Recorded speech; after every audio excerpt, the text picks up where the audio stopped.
Olá a todos os seguidores do canal do Coletivo Veredas. Hoje estamos iniciando mais uma vez o Momento Veredas com o autor.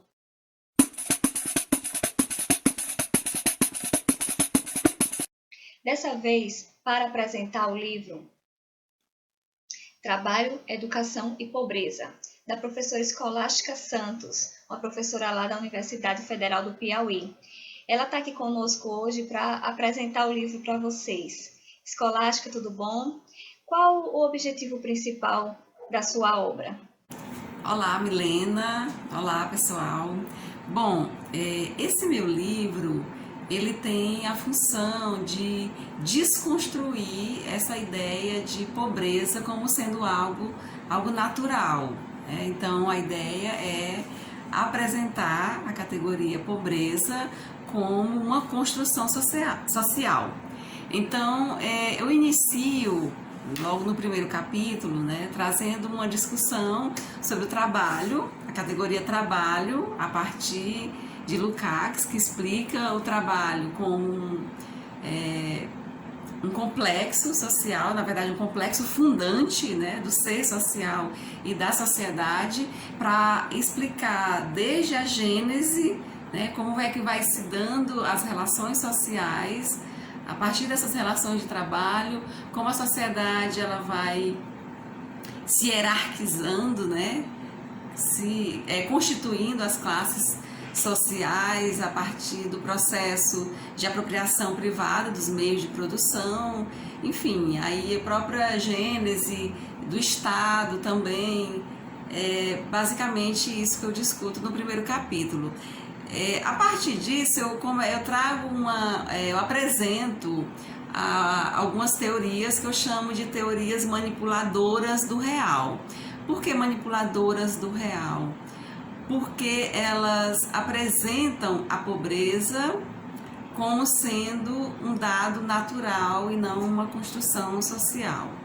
Então, eu inicio falando sobre a perspectiva liberal, a teoria liberal, que apresenta a pobreza como sendo um problema do indivíduo, um problema de ordem individual. É o indivíduo que, por incapacidade, incompetência ou preguiça, ele não conseguiu sair dessa condição que o inferioriza, essa condição mesmo de pobreza ou de miséria.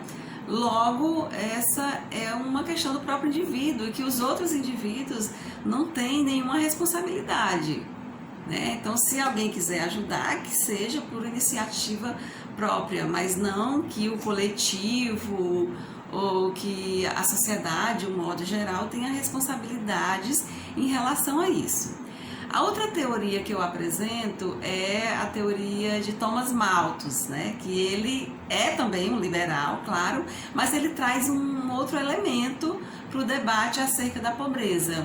Na verdade, ele apresenta a pobreza como sendo um problema natural, ou seja, a humanidade não produz alimentos suficientes, as condições de existência suficientes para todos os indivíduos. Logo, alguém vai viver na miséria. Então, ele explica que, segundo ele, as condições de existência, a produção das condições de existência, sobretudo de alimentos, essa produção se dá numa proporção aritmética, enquanto a população cresce numa proporção geométrica.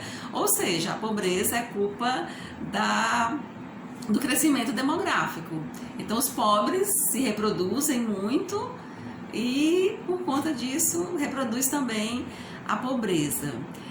Eu apresento também a teoria culturalista da pobreza, que vê a pobreza como um dado cultural muito mais do que uma questão de ordem material. Então, eles reconhecem, sim, que é um problema material, mas eles dizem que isso não é a centralidade, que a questão central é a cultura. Os pobres desenvolvem uma cultura que eles chamam de cultura da pobreza e que vai reproduzindo de geração a geração. E para finalizar esse capítulo, né, já fazendo a crítica, trazendo o meu posicionamento, eu me fundamento em Marx para mostrar a pobreza como uma expressão própria do capitalismo, né? E aí a gente traz a questão do exército de reserva, do lumpen proletariado e de como a pobreza ela vai sendo produzida à medida que o capital vai se reproduzindo, né? No processo mesmo de expansão, concentração e centralização. E por fim, no terceiro capítulo, eu apresento os próprios limites, né, do Estado e das políticas de gestão da pobreza, ou pelo menos de tentativa de gestão da pobreza, já que, como a pobreza é uma expressão própria do capitalismo, ela não pode ser gerida, né? Apenas os seus efeitos. Há uma tentativa do Estado, né, de gerir esses efeitos para deixá-los dentro do tolerável. E aí eu situo a educação, né, dentro desse contexto das políticas do Estado, que muitas vezes é apresentado como uma das vias de enfrentamento da pobreza, né? Então eu explico que a educação ela não está acima dos condicionamentos, né, materiais, que ela expressa também, né, os próprios limites dessa relação, né, frente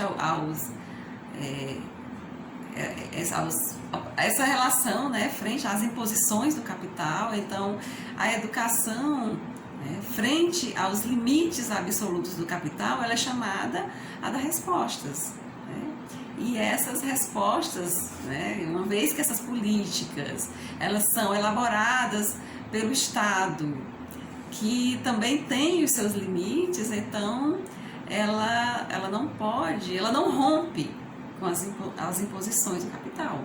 Na verdade, ela muitas vezes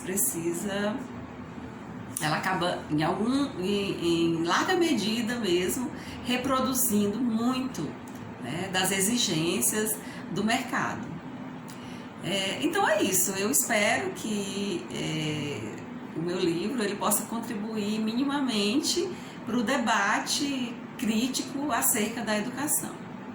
É isso, gente. Obrigada.